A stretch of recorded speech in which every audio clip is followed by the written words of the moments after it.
Hello, welcome to the second episode of Boudica, Flame of the Iceni. I'm really glad that you've managed to tune in and join us here today.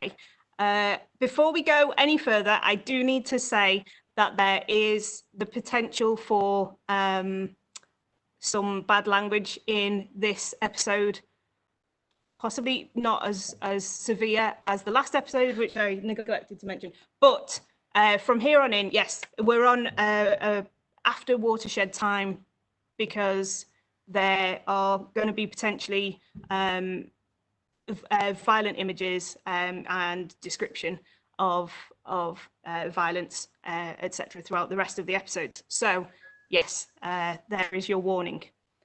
I'd like to start off by saying thank you very much to everybody who tuned in last week and who also donated to our cause, trying to raise some funds for Chester Zoo. We're going to have a final total for that, hopefully by tomorrow, and all the funds went directly to them and to their zoo foundation.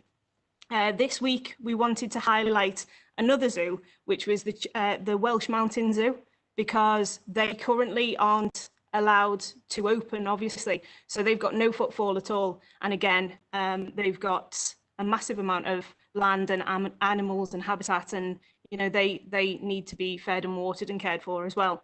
So again, there is a link somewhere here below where you're watching to go and donate to the Welsh Mountain Zoo and their appeal fund if you can. So if you can do that later, that would be grand. Thank you.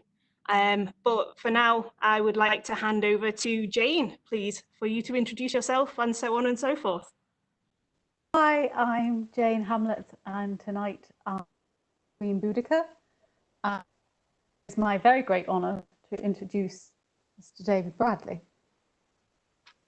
Hi, I'm David Bradley. I'm playing Prasutagus, and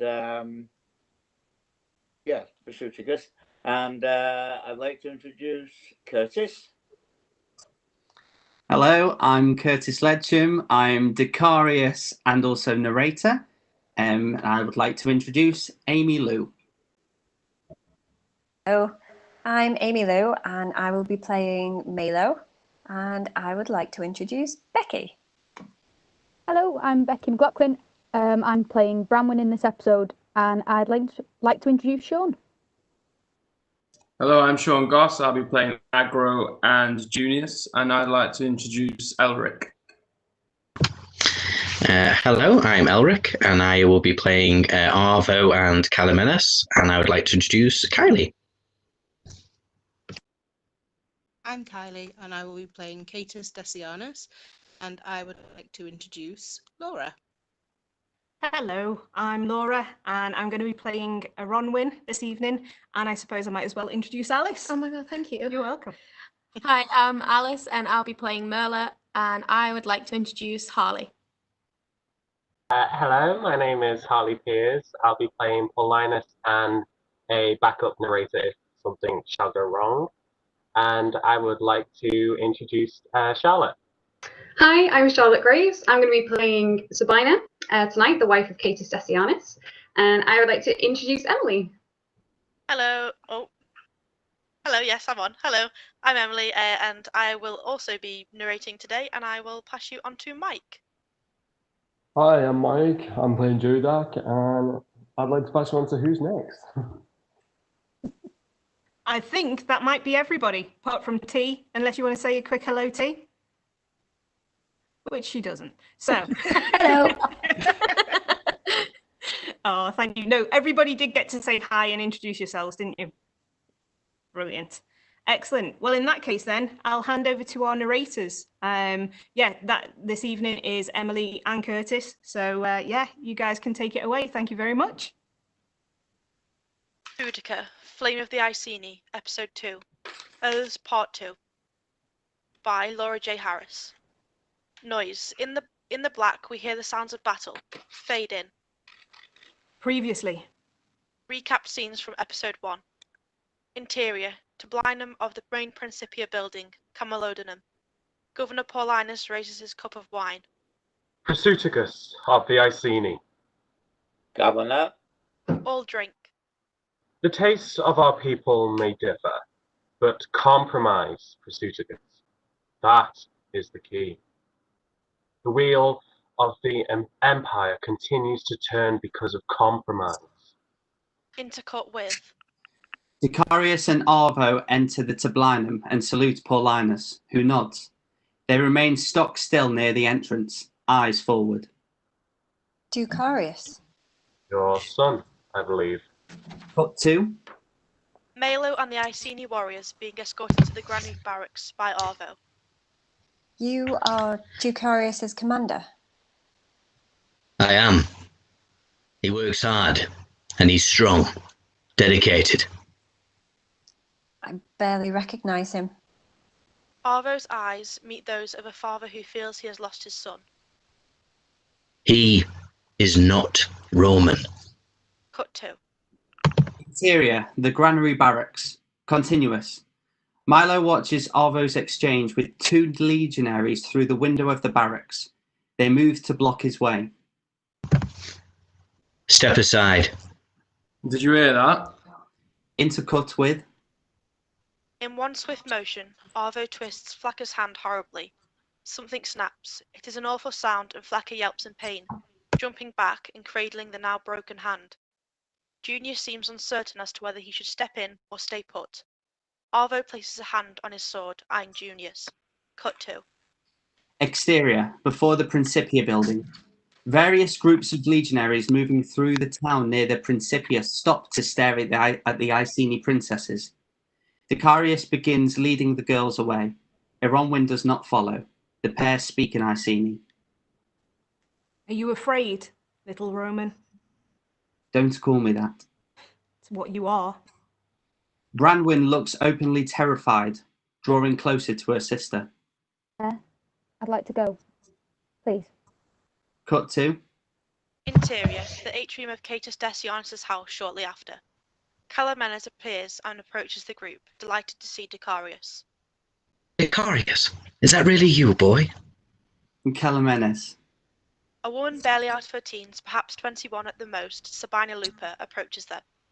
The young barbarian returns. Dicarius bows. Sabina takes his hand. You are the lady of the house now.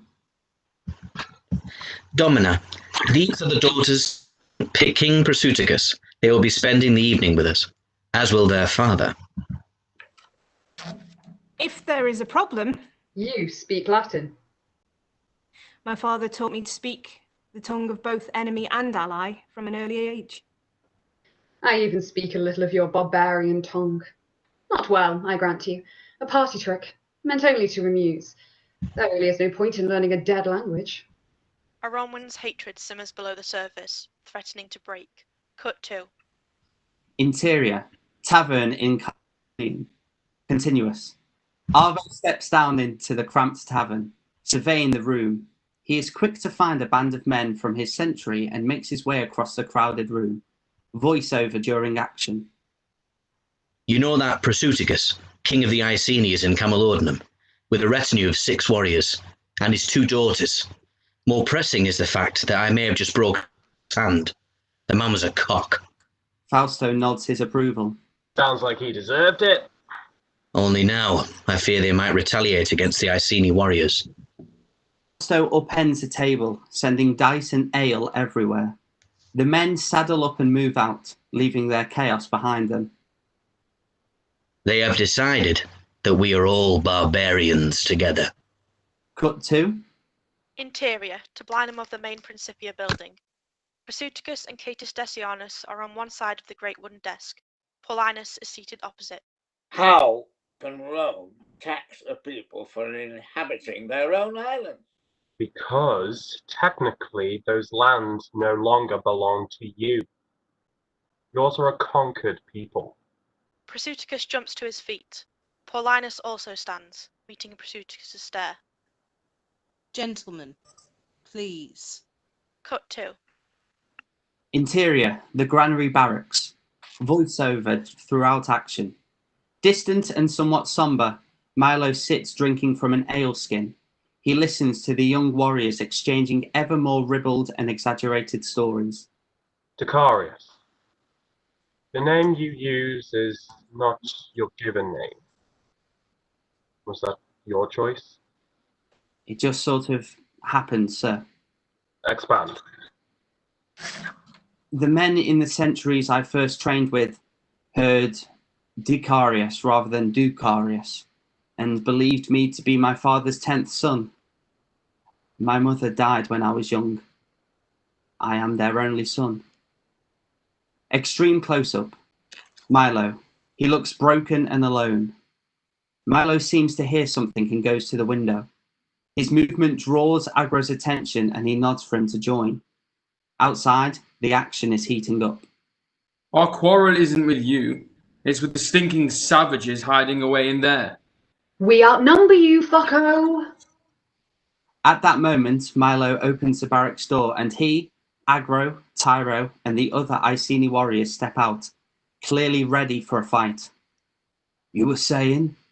Fucko? Snap to black. Titles: Boudica, Flame of the Iceni. Episode Oaths. Part 2. Snap out, fade in. Interior, the Triclinium, Decianus' house, hours later. We see the aftermath of the meal prepared in Prasutagus' honour, as Decianus' slaves flit through the room, moving dishes and topping up glasses with watered wine. Decianus and Sabina recline with ease, used to this style of banqueting. Prasutagus' recline is one of strained compromise. He does not find this to be relaxing, but idle and somewhat uncomfortable. Aronwin and Branwen share a couch. Branwen leans to one side, a leg tucked under her, while the other one dangles towards the floor, swinging back and forth. Aronwin sits cross-legged, taking apart and inspecting a small piece of meat, perhaps dormouse, as a slave hovers by, waiting to clear up after her. Noticing the slave, Aronwin indicates for them to refill her glass with wine. Platters of apple, cheese, and grapes arrive. Decianus begins picking at these. Thank you, Procurator, for a truly delightful banquet. Oh, your thanks, King Prasutagus, must find the harbour in the ear of my wife. She is most proficient, and has a gift indeed for producing banquets out of the air. Nibbling on cheese, Decianus waves his hand towards Sabina, who nods demurely from her couch. Finishing the dormouse, Aronwin looks around the room. Raising her eyebrow, she pointedly takes in the faces of the many slaves that were actually responsible for the preparation, cooking, and serving of the various dishes that made up their meal. Distracting from his daughter's response, Prasutagus stands. He places his hand over his heart and nods respectfully to Sabina. Madam, I thank you. I know our visit to your house came unannounced, and Sabina stands, moving towards Prasutagus in a swift but truly elegant motion. She takes Prasutagus' hand in great show of friendship and acceptance, though the smile she wears never truly reaches her eyes. Please, King Prasutagus, I know that my husband's house must be modest compared to that of a king, but while you are here in Calalondidum, you must treat our home as if it was your own. Now, if you will excuse me, I have household matters to attend. Prasutagus makes another small bow as Sabina releases his hand. She glides over to her husband, who stands to receive a kiss on the cheek.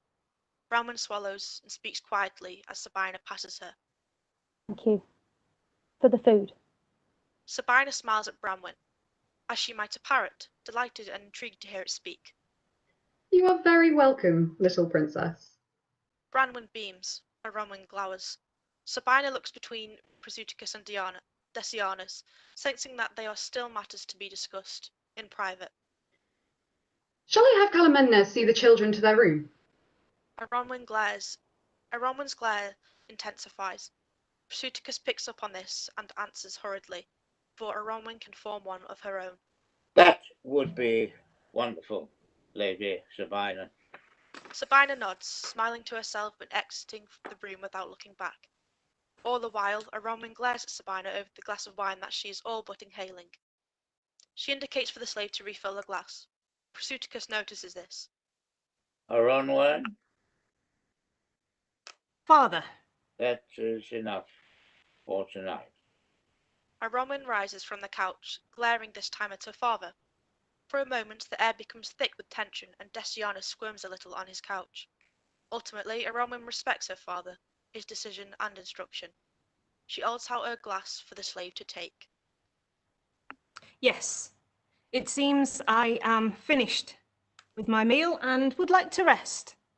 She waits, holding her father's gaze. Branwen stands beside her sister, fawn-like as ever. Day has been long. Prasutagus nods. Aronwin turns her attention to Catus Decianus. Procurator, thank you for this kindness. It has been an honour and a pleasure, Princess Aronwin. Calamenes arrives and indicates for the girls to follow him. Aronwin nods a final good night to her father, and the pair leave, following in Calamenes' wake. Prasutagus shakes his head a little, finding a smile curling the corner of his lips. Decianus laughs quietly, and Prasutagus joins in despite himself. Decianus indicates for them to leave the triclinium, and Prasutagus follows. Follow. Interior, smaller office room, continuous. Dialogue is spoken on the move until they reach their destination. Your daughter is willful. That she is, Procurator. Catus, please. She is headstrong, proud, and filled with all the energy and arrogance of youth. She is certainly her mother's daughter, but she is loyal to a fault. You see more of yourself in... Branwen. Yes, I do. Though she has the seer's eye. Her mother again. We may try to shape our children, bend them to our will, to our plan. But the gods, well, they have plans of their own. You have children of your own? Decianus shakes his head as he pours each of them a drink. He hands one to Prasutagus. When he speaks, it is thick with sorrow. It has been the will of the gods to see me excel in matters of financial conquest on behalf of the Empire rather than the arena of paternal pride and joy. I did have a son, for the briefest of moments. My first wife. The birth was strained, and he did survive the night. It took Julilla many weeks to recover. She was feverish, and there were nights I dared not sleep for the fear of waking without her. When she was strong enough, we tried again and again for another child. We made offerings, but her womb never quickened after Lucius. Silence. Until one day, it seemed that the gods finally smiled upon us. But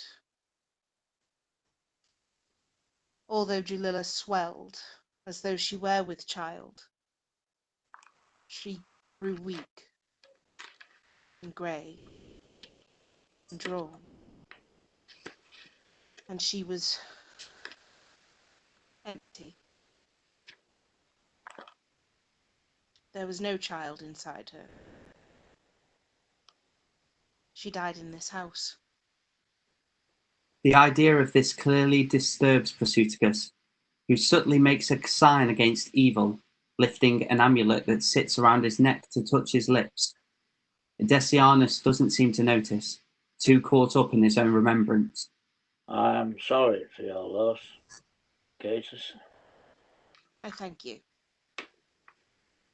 She wasn't alone, thankfully. I'm grateful for that. It was Sabina who found her. Sabina? Yes. Although we had not been fortunate enough to watch our own offspring grow from childhood, it seemed that the gods still had a family of sorts in store for us. And we had always done our best to honour them. the gods. And we ended up with not one orphan, but two. Sicarius is not an orphan. Forgive me. That was clumsy of me. I meant no disrespect to either you or your sword bearer. Decianus refills Prasutagus' cup. I take no offence. But the fact remains that his father is alive and well, and here, in Camulodunum. Decianus drinks. Do you think they will speak? Prasutagus drinks, considers his answer. Melo can be rash, and he is proud. I know that Sicarius being here took him by surprise, took us all by surprise. I don't think he expected he would ever see him again in this life. Decianus nods. What was he like growing up? Sicarius. Talk about headstrong. The boy was an ox with a bad temper. Prasutagus laughs. At least he was for the first month or so. But I think that was mostly on principle. He was actually always remarkably considerate, quick to learn and eager, helpful too, practical. He took a shine to one of my personal guards, an ex-gladiator, Thrax. He wanted to train with him, and I saw no harm in it. I brought in tutors to educate him in history, language, rhetoric, mathematics, all of which he hated. He loved nothing more than when his tutors dismissed him for the day, and he was able to run and to train. There was part of him that felt free of all of this. Decianus gestures between himself and Prasutagus, who nods. This politics, when he did. I can understand that. Silence. Prasutagus watches Decianus for a moment as the procurator's gaze drifts towards the open doorway.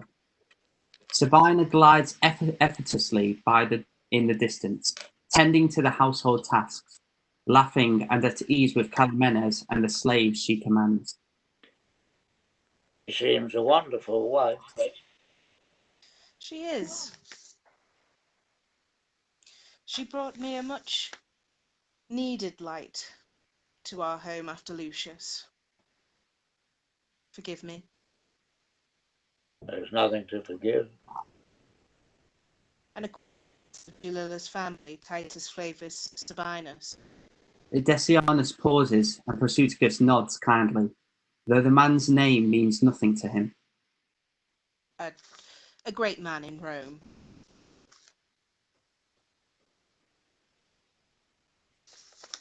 Prasutagus nods once more. He needed somewhere for his daughter to stay, indefinitely. Oh? She was not officially recognized. The daughter of a mistress? Just so. What happened? Titus worked hard to integrate her into the family, but his wife, as you can imagine, was having none of it. And when his mistress died that summer, there was no way he could take Sabina home to Vespia Polla.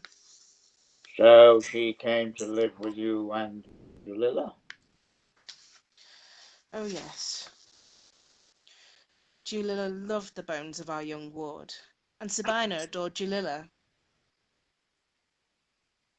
It was Sabina who found her on the floor of the atrium, just there.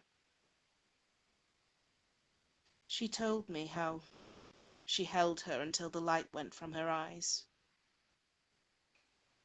I was attending meetings, hearings at the Trinovantium, and was all but unreachable. She took care of everything. And she has taken care of everything. Taken care of me ever since. A respectful and even reverent silence descends as the two men watch Sabina for a moment. She is young, Catus. There is still time for a future in which children scamper through these halls. Perhaps. Cut to Interior, a bedroom in Catus Decianus' house. Night. Aronwyn and Branwen share a bed. Aronwyn is still seething. Branwen is turned away from her sister and tries to sleep. Heedless of this, Aronwyn continues to talk at her. She called us children. We are children. You are, perhaps. I am no longer a child. You seem a child to her. Why? Because I am not married to an old man. Branwen shrugs, smiling, her eyes closed. She hopes Aronwyn will let it drop, let her sleep, but... There cannot be more than 3 summers between us. 4 at most. And 600 summers separating a people carved from a very different stone to us. That girl is certainly carved from stone. With Aronwyn clearly not willing to let this go anytime soon, Branwen twists her body and turns over to face her sister. That girl lost both her father and her mother. And she found Decianus' wife and held her as she died. Did you know that? Aronwyn is momentarily stunned into silence and regards Branwen for a long time. Eventually she speaks. No. I know nothing of her, other than that she holds all of us in disdain, you included. Don't let her fool you. She does not respect us or even acknowledge us as real people. She sees us as one barbarian tribe. How do you know so much about her anyway? I listen. I listen. No, you don't. I do. You don't. And you're stubborn. I am not stubborn. So is that why Father had to take the cup of water that you knew was intended for you earlier? Or why you stood outside the Principia facing off against Icarius, who, by the way, was overjoyed to see you? He was? You see, you paid no attention to anything. Certainly not the things that are right in front of you. That said, Branwen turns her back on Aronwyn, trying to settle down to sleep once more. After a moment, Aronwyn speaks again. Don't you think it's odd? What? That Sabina should find Decianus' wife dying and... No, it's not odd. I bet she killed her. Branwen turns over, rounding on Aronwyn. Air? She probably poisoned her. Air? Yeah, we should not have eaten here. After a moment, Aronwyn begins to laugh, and despite herself, Branwen joins in before shushing her sister. Joke about things like that. It's bad luck. Bad luck. No such thing. Well, you can tell Thusnelda that you think so when we get back home. Aronwyn pulls a face that says, I don't think so. Branwen smiles and closes her eyes. She exhales, beginning to relax down into sleep once more. After a moment. Who told you? Branwen's eyes remain closed. When she speaks, she sounds ever so slightly irritated, which seems to amuse Aronwyn. Told me what? About Sabina. Calamenes. Oh, that aged Catamite. Aronwyn. At least your Latin is improving. Why would he tell you anything? To help me understand her. She's Roman. There is nothing to understand. Branwen does not respond. Aronwyn turns to lie on her back, contemplating. Can you imagine it, though? After a short pause, Branwen lets out a sigh. Is there more to that sentence? One tribe. One people. Aronwyn turns on her side, looking at her sister. Eventually, Branwen opens her eyes and turns to face Aronwyn. And now you are speaking in tongues. Aronwyn taps Branwen playfully on the nose. Branwen mimes snapping at her hands. One people, Bran. Imagine it. What gives Rome its might? Where does it come from? They are no better not greater than anyone else. Oh, try telling them that. But they are no better than any of the people that they have conquered. So how do they continue to thrive? They draw their strength from unity. Rome is an idea. And to many, being part of that idea, being considered Roman, feels like being part of the strongest tribe ever. Like they belong. But you and I know that a tribe draws its strength from its people. They are the ones who lend the power to the ruler. You have enough people on your side, united under your banner. You hold the reins. You hold the power. You shape the idea. And how do you know all this? I listen. All that is left unsaid. Roman's eyes have closed over and she's drifting into a delightfully heavy slumber. Roman's eyes shine with thought. Imagine how strong we could be. One people. Cut to. Exterior. Before the Principia building, next morning. Malo and the Iceni party saddle their horses ready for departure. The warriors all display a number of fresh cuts and bruises, but are in a jovial mood as Aronwin and Branwin approach, followed closely by Prasutagus and Catus Decianus. Thank you once again for your hospitality. Please, Prasutagus, the honour was mine. While the royal party and Decianus are still at a distance, a group of auxiliary soldiers carve a path straight towards the Iceni warriors. This includes Arvo, Fausto, Epona, and Carbo. Both Decianus and Prasutagus draw in a breath of anxious anticipation. In the men approaching, Malo and Iceni warriors halt their preparations and square up to face the approaching band. After a moment of heightened tension, where all those present in the square fall into a similarly anxious silence, smiles spread across the faces of the men on both sides. They greet each other fondly, laughing and joking and comparing injuries, much to the surprise and delight of all present. Angle on. Malo takes Epona's arm in a friendly greeting before slapping him on the back. Arvo joins the crowd. Malo releases Epona and greets Arvo. I trust your night was quiet and uneventful. So quiet we could hear the mice, once the rats had fled. Malo raises his chin, indicating across the square to Flaccus, Junius, and their cronies. The legionaries sport similar injuries to the auxiliaries and Iceni, but their wounded pride weighs much more heavily upon them. They're glowering at the Iceni and auxiliaries both. Malo and Arvo laugh heartedly, throwing their heads back. Safe journey, my friend. Until we meet again. In this life or the next. Angle off. Prasutagus and Decianus are almost upon the group. Aronwin and Branwin have already reached them. Prasutagus watches his daughters. Malo helps Branwin up onto a horse and she smiles for thanks, while Agro hands Aronwin the reins for her steed with a slight bow of his head. She lifts her chin in thanks and climbs up into the saddle. Prasutagus becomes thoughtful. It was their future he came to secure, yet he still has no better guarantee than before they left home. He may not have another opportunity such as this. It is now or never. Procurator, I came here to discuss the... I know. There have been many changes in Rome in recent days.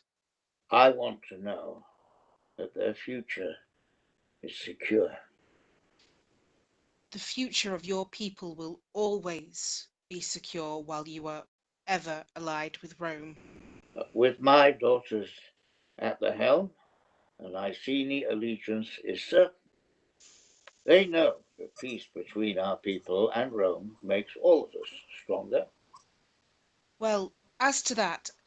Malo approaches, bowing briefly to his king and interrupting the floundering politician. We are prepared, my king. Prasutagus nods for Milo to lead out. Milo makes a short bow in return and, without casting a glance at Decianus, moves out of frame. Prasutagus needs to be certain of his daughter's future and makes a snap decision. Why don't you join us? It would be an honor to repay the great kindness you extended to my daughters and to me. Have you ever visited Icenium? I have, though not for some time. Let me hold a feast in your honor. Decianus knows Prasutagus will not be put off on the manor. As he considers it, the idea begins to please him. It will give him the opportunity to assess and catalogue the Iceni wealth, stores and property firsthand. It would make sense for me to visit, I suppose. To take stock firsthand, so to speak. Indeed. The Emperor will want accurate information from the most reliable source. Still uncertain, Decianus smiles nonetheless. You know how to twist a man's arm, Prasutagus. I will join you. And your wife. You must bring your wife along with you. I don't know that the journey would suit. Our grounds are sacred. Blessed by Goddess Andraste, you spoke about family. Bring your wife to Icenium and celebrate with us tonight. Take her to bed in Andraste's garden. King Prasutagus! I don't wish to embarrass you, my friend. I wish only to honor you, to see you become the father you wish to be. There's still time. Prasutagus looks towards Aronwyn and Branwen as they move, on horseback, along the road towards the main gate. Decianus also stares after them.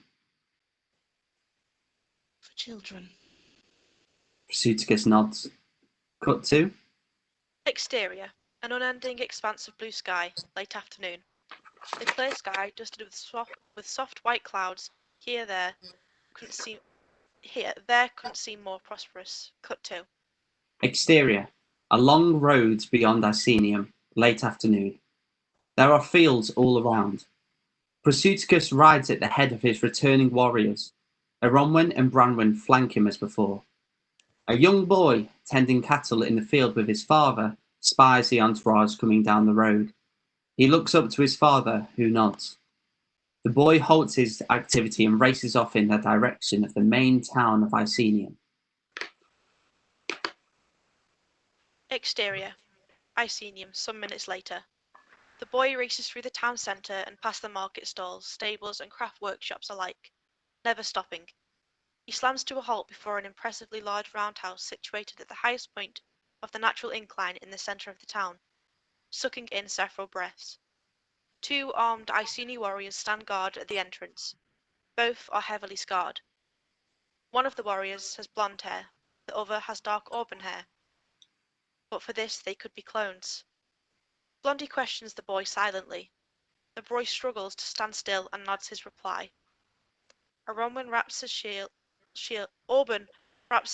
boss against the doorpost of the great roundhouse, before drawing back the long heavy animal hides and allowing the boy entry.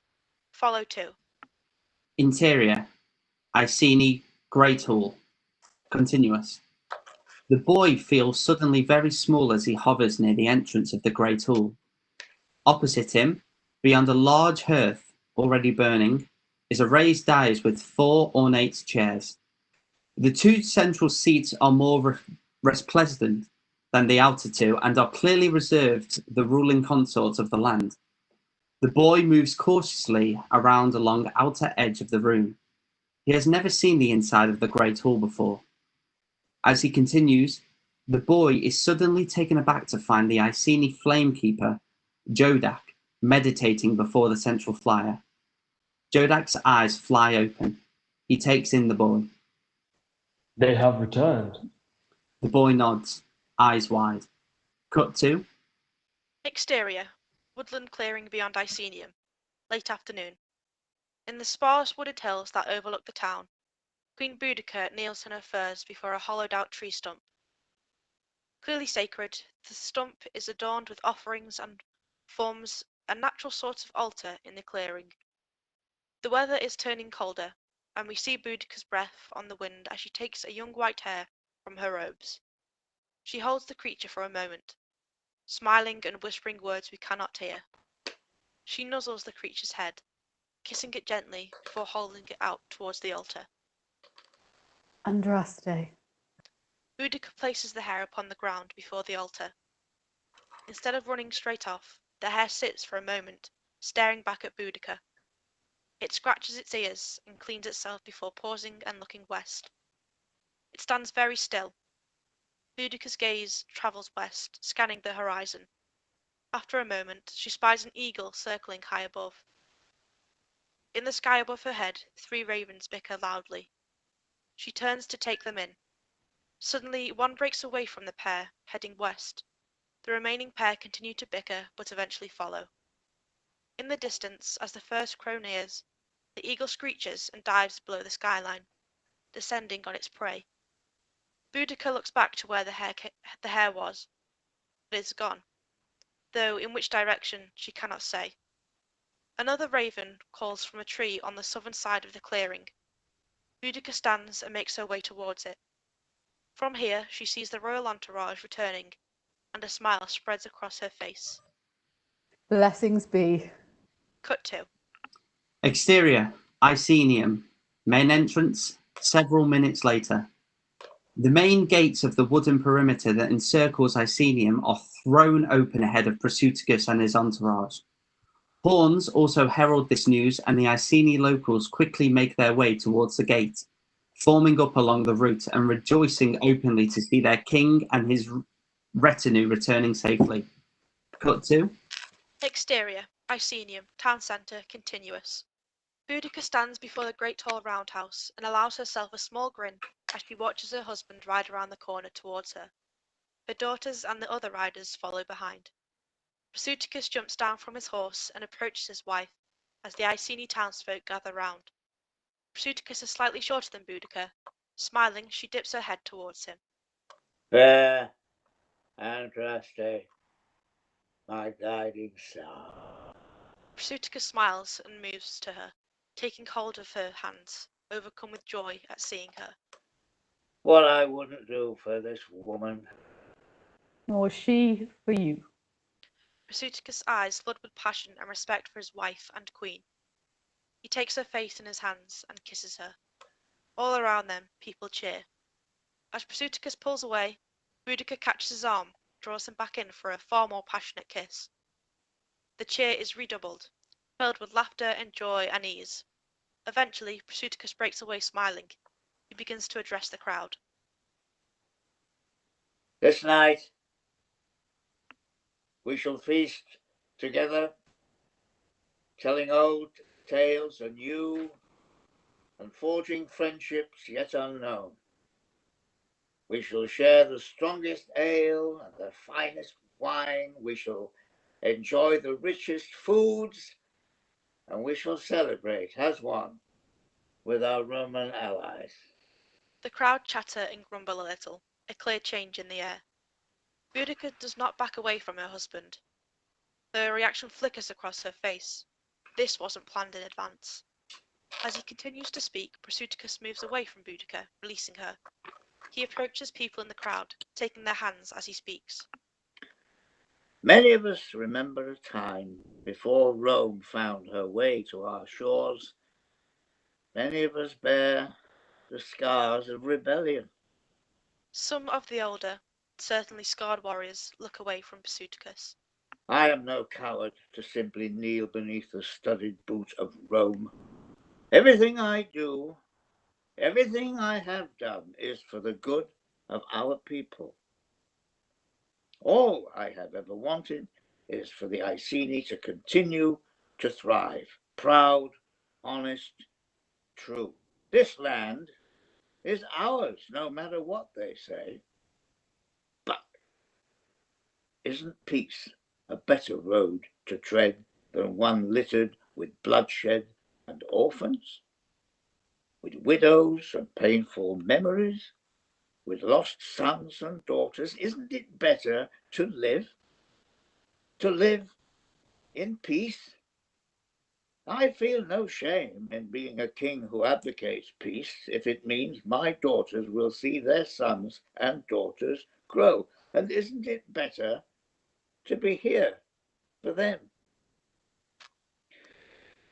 I want security and prosperity for every one of you, for my daughters, for your children and their children, and this can only be achieved through peace, with an open hand of friendship, not the daggered hand of disloyalty.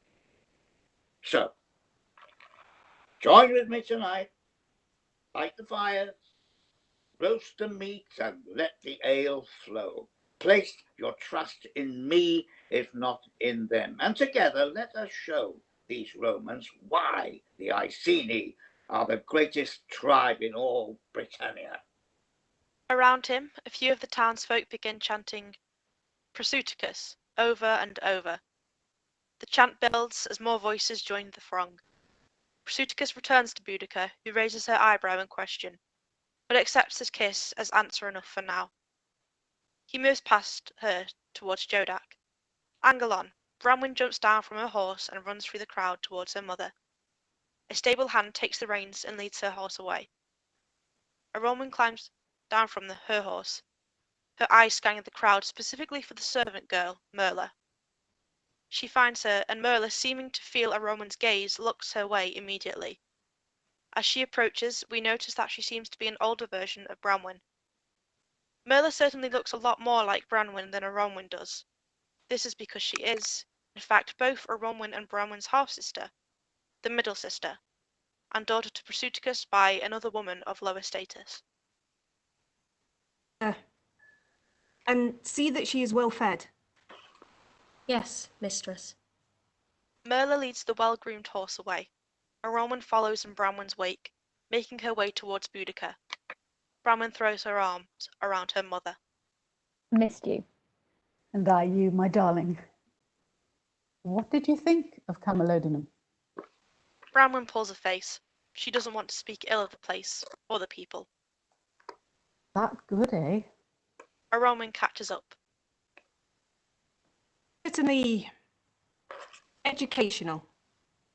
Boudica embraces her eldest daughter, planting a kiss on her forehead. Well, I'm just glad to have my ravens home. Now, go clean up and give thanks to the goddess. We have a feast to prepare. Apparently. A Roman grins and heads off, Branwen following in her wake. Boudica turns back to Prasutagus, who is finishing up receiving greetings from the many well-wishers. She folds her arms across her chest, holding back a little. Jodak stands close by. So, our Roman allies. She watches as Melo approaches to speak with her husband. Prasutagus, we've had word. They are 3 leagues away. Thank you. Melo bows to Boudica before moving off.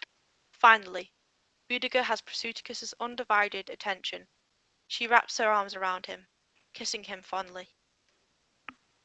I missed you. But nothing. Though I must admit the last thing I wanted to do this evening was play host to the invaders of our lands. And there it is. Would you prefer I lie to you? No, only with me. Well, that had been the plan, but now that we're going to be busy receiving guests, I don't know when we'll find the time. Boudica moves away from her husband playfully, teasingly. Prasutagus laughs, watching her enter the Iceni Great Hall before following her, hungrily. Jodak smiles and nods at the royal guards, Blondie and Auburn, who once more take up their positions. He strides out of frame towards the heart of the town. We tilt towards the sky. Fade to. Exterior. On the road from Camalodunum. Late afternoon. We tilt down from the surrounding sky to see a half a century of legionaries, perhaps 40 men, marching along the Pie Road, leading from Camalodunum to Icenium. The half-century is split in two, with the first group marching ahead of and the latter group following behind, a closed wooden carriage and an additional baggage train of some 5 or 6 carts. Arvo's contingent of auxiliaries, including Decarius, ride alongside, head of the travel caravan in a standard protective formation. Cut to Interior, the carriage continuous. Inside the carriage, Catus Decianus sits looking over tax records and treatises. Next to him is a bag stuffed with scrolls. Calamenes is seated opposite Decianus, taking down notes dictated by his master. Sabina Lupa is seated next to Calamenes.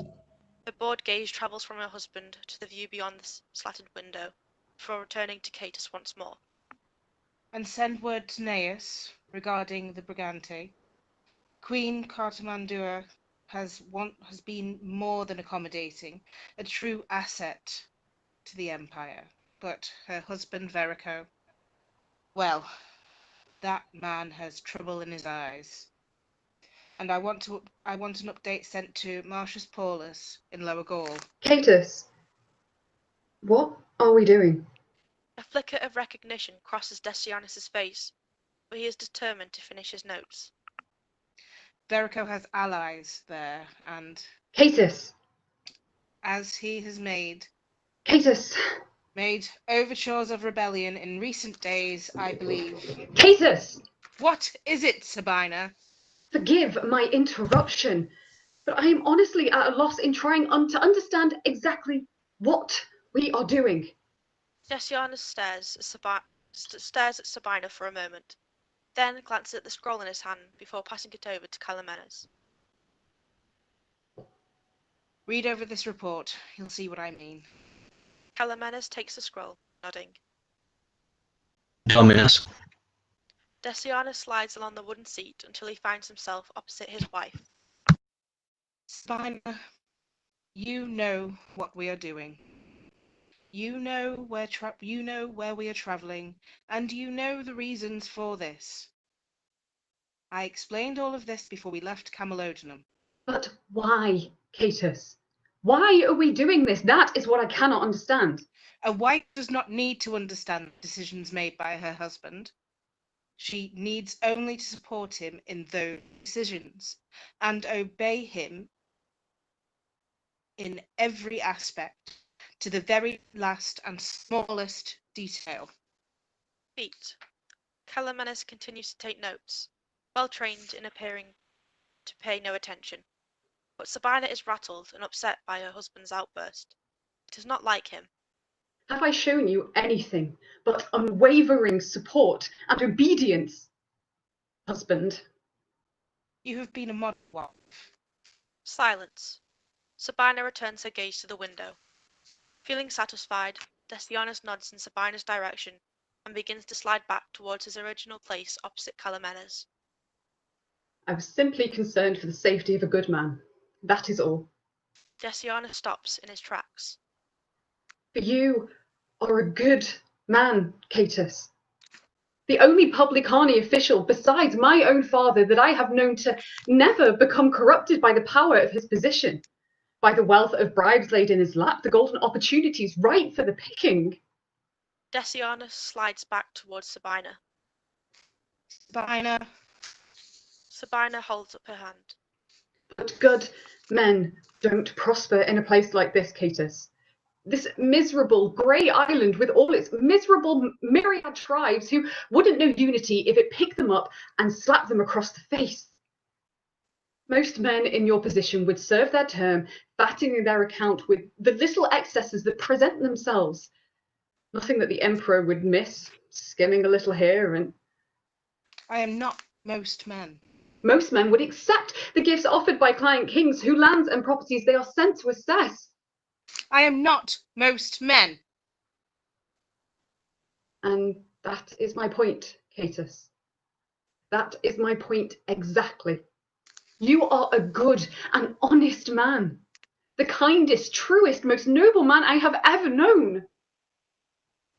So, why is a good man travelling with his wife and several contubernious soldiers into the heart of Iceni territory? Decianus considers his answer. the irritation immediately dissipating from his voice and manner. You remember when you first came to me? When Jalila was still living? I do. You always managed to fill our hearts with joy, despite the burdens you had endured. I had always thought of myself as honest, as you say I am. I'd always had a head for numbers. I could spot inaccuracies in accounts that my betters had already deemed to be accurate and correct.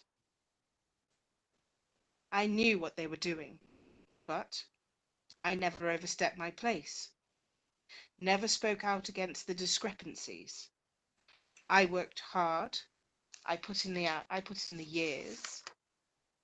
Of course, when my star finally rose, I was awarded the position of procurator.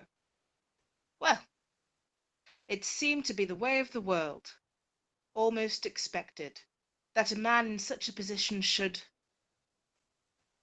take a little extra. A well-earned bonus for the years of dedication, a way of recouping some of the expenses incurred, moving up the damned political ladder. For a moment, Sabina seems to see Decianus differently. Still, she attempts to soothe him. A stallion tutored under a rod of dishonesty cannot be blamed for the behaviour he has learned. A brief smile flashes across Decianus's face, though when he speaks it is thick with sorrow. Stallion, you flatter me. I fell from my path, Sabina. Only once.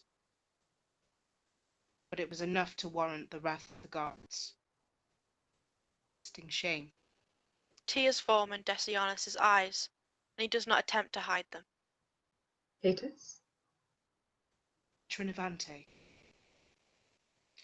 They offered me several talents of gold to extend their land boundaries by 1/2 a mile. It was so easy. And 1/2 a mile of grass and dirt and land on the other side of the world, nothing to the Emperor. He would not miss it. He knew nothing of it either way. But the gods knew. They knew that I had stolen from them, from their elected champion on this earth. So, they stole something from me. Sabina's hand moves to her mouth. Jalila? Decianus nods. I am not a dishonest man, Sabina. But this Emperor is forcing me to wear that mask, to play the part of the scheming man on his behalf. Deception does not come easily to me. And I pray it never will. I want Prasutagus to understand that my actions are not my own, that I have no choice. And I want him to know that I have tried, that I would change things if I could, but his daughters will never rule after him. All of the Iceni lands will fall to Emperor Nero. In truth, they belong to him already, but... Why do you care so much? Why does the opinion of Prasutagus matter to you? In death, our honor will be judged by the lives we have led, by the actions we have taken, and our legacy is cemented in the opinions of others. Sabina smiles, trying once more to soothe Decianus. He is one man. But he is a good man. And the opinion of one good man in a world seeded with corruption is worth more than all the voices in the Senate put together. More than 10,000 talents of gold. More than all the empire. Decianus exhales slowly. Sabina watches her husband, a newfound admiration sparkling in her eyes despite his current quandary. She looks out of the window, her eyes finding a faint echo of the slow rising moon. Fade to. Exterior, Icenium, evening. Focus on the moon in the sky now darkened by evening. Raven point of view. We swoop through the town, meandering and twisting above the bustling streets below. We swing left and then right, taking in all the sights and sounds. Iceni men and women drinking and dancing, cooking and sharing food, gathering in groups to share stories as well. Everywhere there is an overwhelmingly positive festival atmosphere. Moving out and away from the town centre, rows of torches light our way, and, as we twist and turn, we narrowly escape being set alight by a woad-painted fire eater spitting flame through the air. Up high once more, we fly over a large expanse of land which has been marked out with flaming torches into 5 circles, the 4 outer corner circles being smaller than the 5th inner central circle. It is a stunning sight to behold. Within each flaming torch circle, a pair of warriors are engaged in combat. In the outer circles, the combatants are unarmed. However, in the central sphere, this is not the case. We circle the central sphere for a moment and make out the armed forms of Agro and another young warrior, Scut. They are locked in a fierce and dangerous dance of spears. We swing past them and come to land on the shoulder of Jodak. Raven point of view off. We can now take in the full glory of the magnificent raven perched on Jodak's shoulders. He feeds a piece of meat to the bird and strokes the feathers on its chest. Beyond Jodak, facing the fighting circles, is a palisaded area with tiered benches. On the top tier, in the central position, sits Prasutagus and Boudica. Sabina is seated next to Boudica with Branwyn next to her. On Prasutagus' right sits Catus Decianus, then Aronwyn, and then Mela. Standing nearby, somewhat awkwardly, Decarius keeps watch next to Fausto. Epona and Carbo mirror them on the opposite side of the structure. Thank you, Queen Boudica, for honouring my husband with such a banquet of events.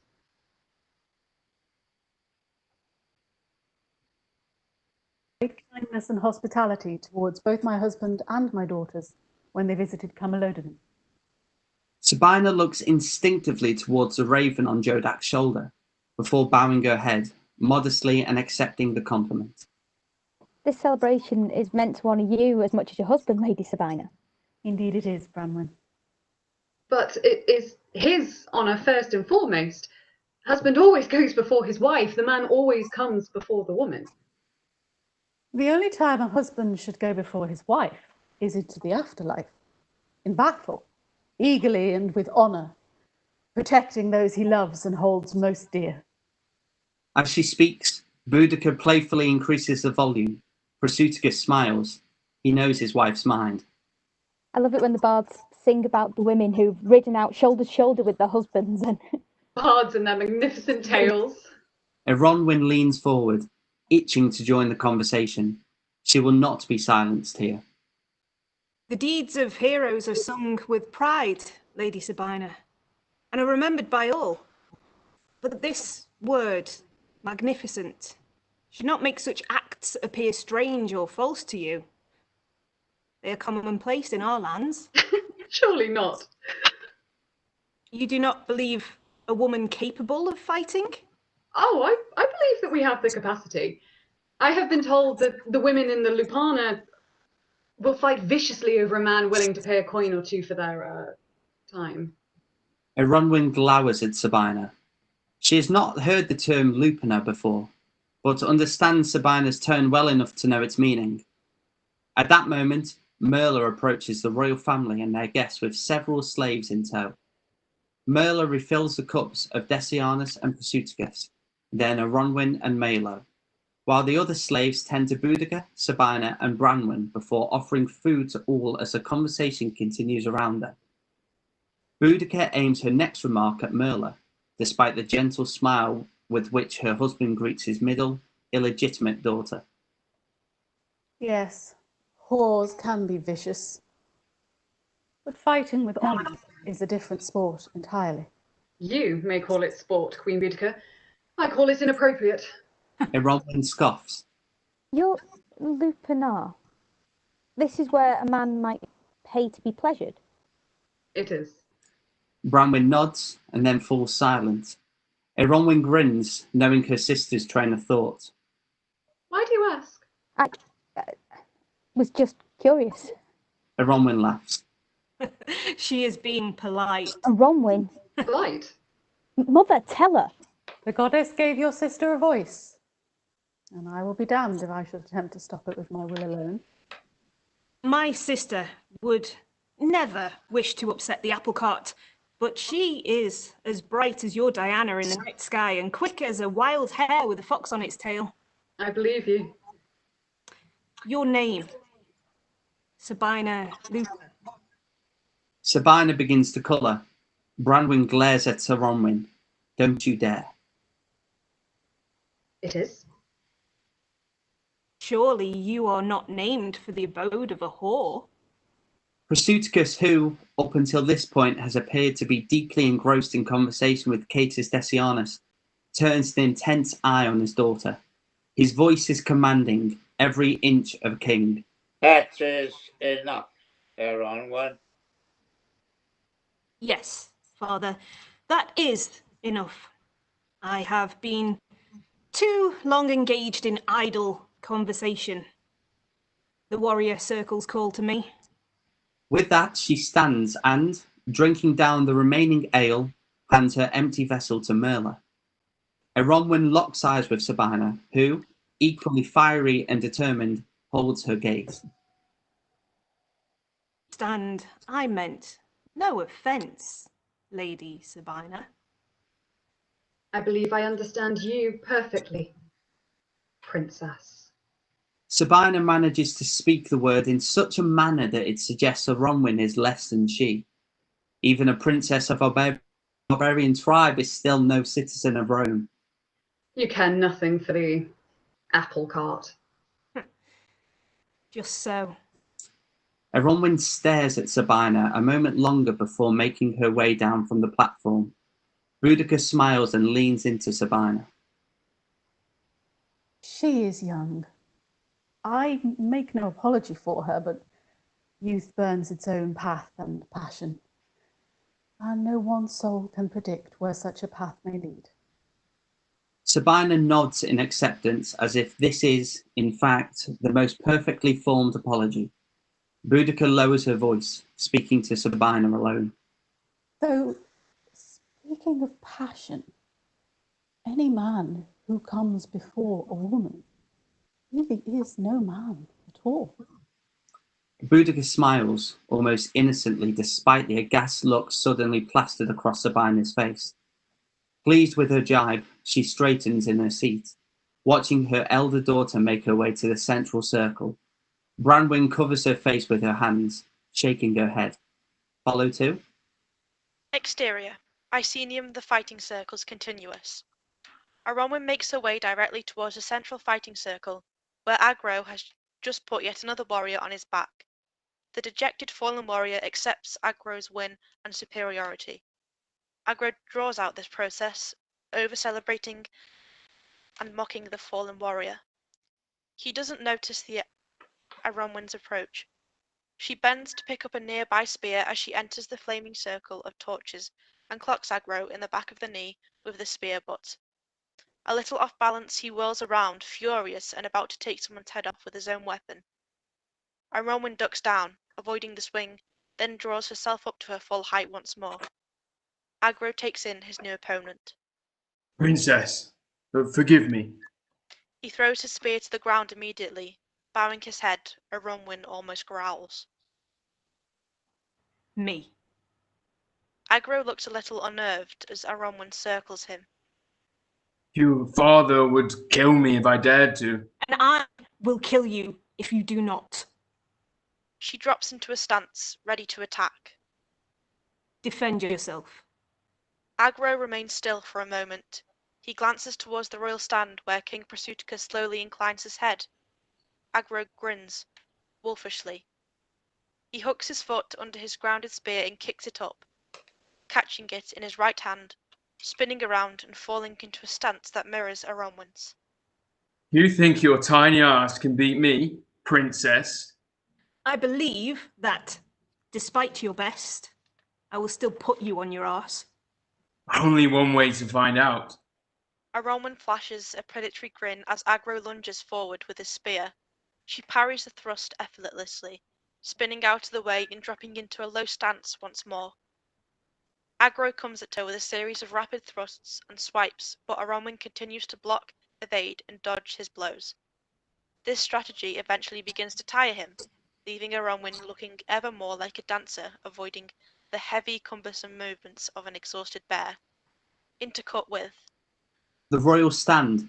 Branwen watches, almost as horrified as Sabine, though for different reasons. Boudica sits tall and proud and still, taking in the scene before her. Branwen speaks in a hushed but concerned voice to her mother. What is she doing? Proving a point.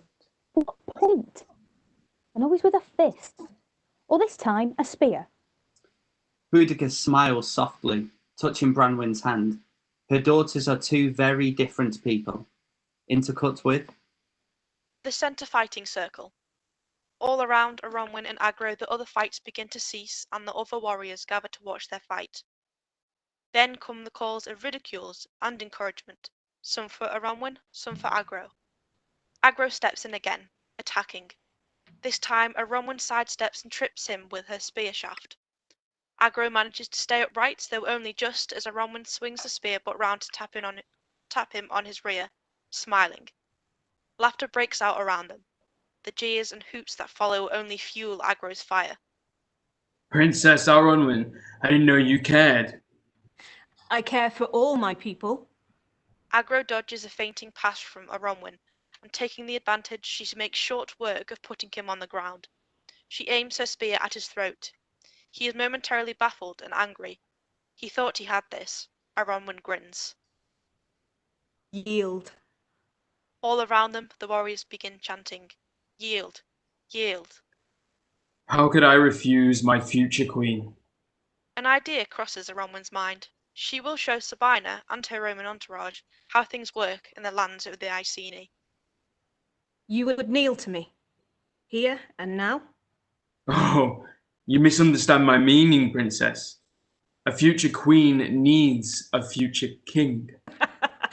You believe I would choose you to be my consort? I believe you should. If I am to have a man to stand at my side, it will be one who can stand at my side. But you are a true and loyal Iceni warrior, Agro, son of Malo. Aronwen smiles, lowering her weapon and offering her hand. Perhaps I will let you have the honor of bearing my spear. As Aronwen leans in to help him stand, Agro moves his hand to grab her leg, pulling it from under her.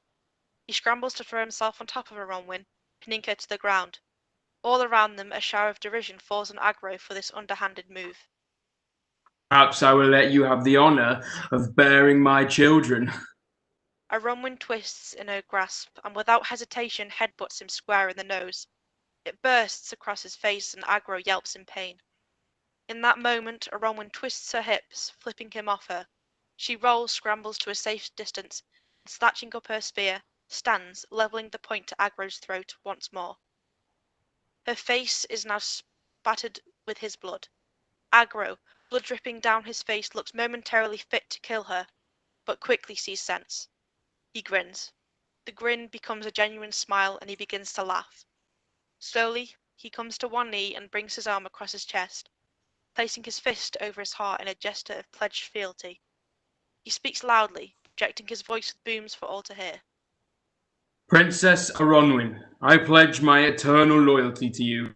If it be written in the stars by the hand of sacred Andraste or any other god, I will lay down my life for you. I will die in the service of your will and at your command. My life belongs to the future queen of Iceni people, a true leader, a warrior queen, Aronwen. Cheering breaks out all around them. A great chanting chorus of Aronwen, Aronwen. Agro questions Aronwen silently. and she allows him to stand, stepping back so as not to be fooled again. We pull back from Agro and past Aronwin, right across the field to the royal benches. There, Boudica smiles proudly. Prasutagus smiles, but it is more reserved. Catus Decianus is clearly unnerved by this turn of events. Decarius's jaw clenches ever so slightly, though there is also a triumphal pride burning in his eyes.